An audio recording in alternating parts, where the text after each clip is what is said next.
Eu queria ser rainha, mas rainha não posso ser. Uma rainha almeja um tesouro e eu almejo um buquê. Poderia ser rainha e abandonar todo o saber? O rei odeia um olhar crítico, mas eu adoro ler.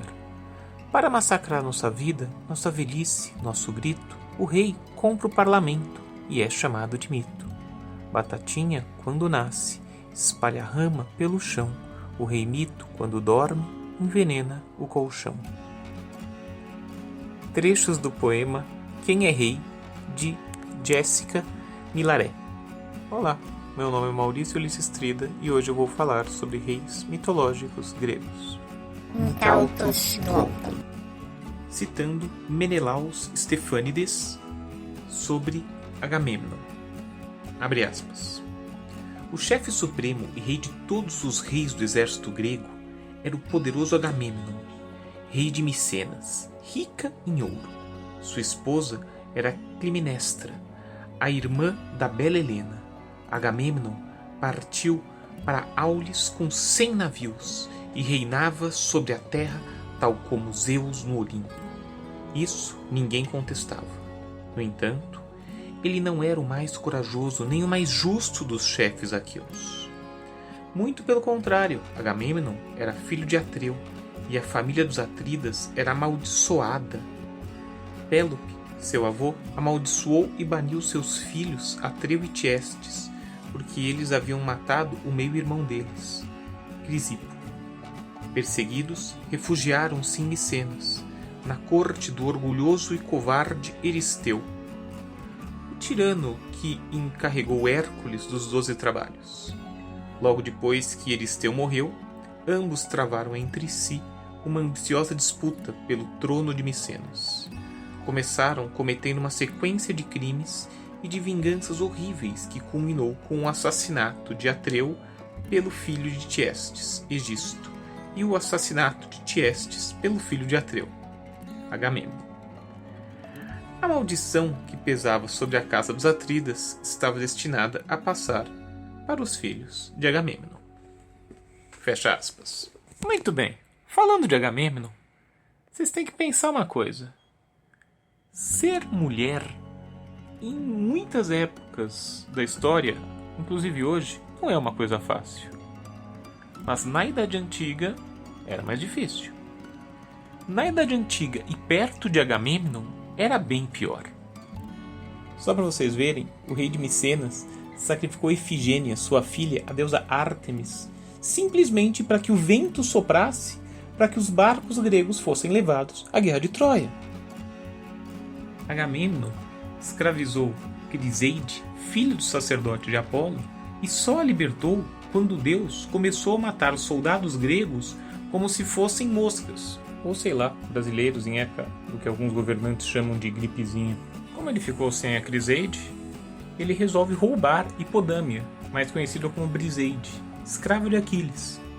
E mais ainda, ele arranja outra escrava quando termina a guerra de Troia.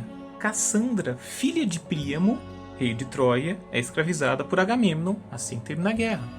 Para terminar essa narração de relações super saudáveis que Agamemnon tinha com as mulheres, vou contar de uma que resolveu o assunto. Climenestra, a mulher dele. Já que, quando Aquiles teve uma pequena rusga com Agamemnon, Aquiles disse que sentiu uma dorzinha no calcanhar e não fez nada, Climenestra resolveu o problema arranjando um amante e matando o marido dela. Alguma mulher resolveu o problema de Agamemnon. Alguma mulher resolveu o problema Agamemnon. Passando para outro rei mitológico grego, eu posso citar Idomeneu. Rei de Creta, ao voltar da guerra de Troia, Idomeneu passou por uma enorme tempestade. Com medo de morrer, Idomeneu pediu a Poseidon que o salvasse e, como retribuição, ele sacrificaria o primeiro ser vivo que ele visse ao voltar para casa. A tempestade sumiu e quando Idomeneu voltou para casa, encontrou primeiro seu filho.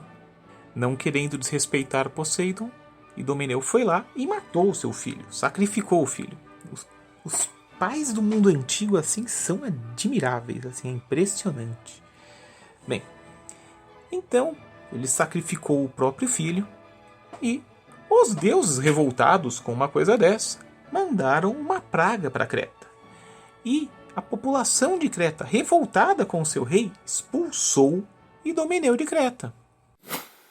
Outro rei mitológico grego que não se deu muito bem foi Diomedes. Como eu contei no vídeo anterior, leitura principalmente do canto quinto da Ilíada, Diomedes foi um guerreiro muito destacado na Guerra de Troia. No entanto, o destaque dele foi tão grande que ele feriu até Afrodite, a deusa do amor. Afrodite, revoltada com ele, fez com que a esposa dele tivesse inúmeros amantes. E o resultado é que quando ele voltou para Argos, onde ele era rei, ele acabou sendo expulso de lá pela sua mulher, pelos amantes e pelos cidadãos da cidade.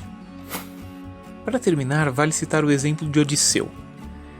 Rei de Ítaca, Odisseu passou 10 anos lutando na Guerra de Troia, mais 10 anos para conseguir voltar para casa, porque ele estava ocupado vendo os marinheiros dele brincarem de animais, estava querendo furar olho dos amiguinhos ciclopes e essas coisas meio básicas que um herói grego tinha que fazer na vida. O resultado é que, como rei de Ítaca, ele ficou 20 anos sem ser rei de Ítaca. Um dos efeitos disso foi que os nobres de Ítaca começaram a cortejar Penélope, sua esposa, e começaram a usufruir dos bens do palácio. Sabe por que eu estou falando de todos esses reis mitológicos? Eu estou falando de todos esses reis mitológicos gregos porque, como vocês podem ver, eles não se deram muito bem. Não foram reis que deram certo, que conseguiram se dar bem depois do seu grande momento de glória, que foi a Guerra de Troia. São reis que, na verdade, na maior parte do tempo, se deram ou muito mal ou nem foram reis. Por que isso? A gente tem que lembrar, como disse o estudioso Valério Manfredi, essas histórias são histórias que chegaram pra gente da Atenas democrática. Então, grande parte desses mitos foram modificados de maneira que interessava para Atenas democrática. Certo? Grande parte desses mitos interessava para Atenas democrática dizer que, olha, realmente parece que o governo desses reis não era muito bom. Olha só como esses reis eram facilmente traídos. Olha só como esses reis acabavam perdendo o poder para os nobres. Olha só como esses reis eram injustos. Olha só como os deuses não gostavam deles. Olha só como os cidadãos não gostavam deles. Então, queiram ou não, esses mitos que a gente conhece muito mais por causa dos atenienses são mitos que falam que, olha, o governo da monarquia não dava muito certo. Bem, e já diria Platão, utilizando como sempre a boca de Sócrates, a monarquia é uma forma de governo encontrada entre os gregos, mas também de forma bem comum entre os bárbaros.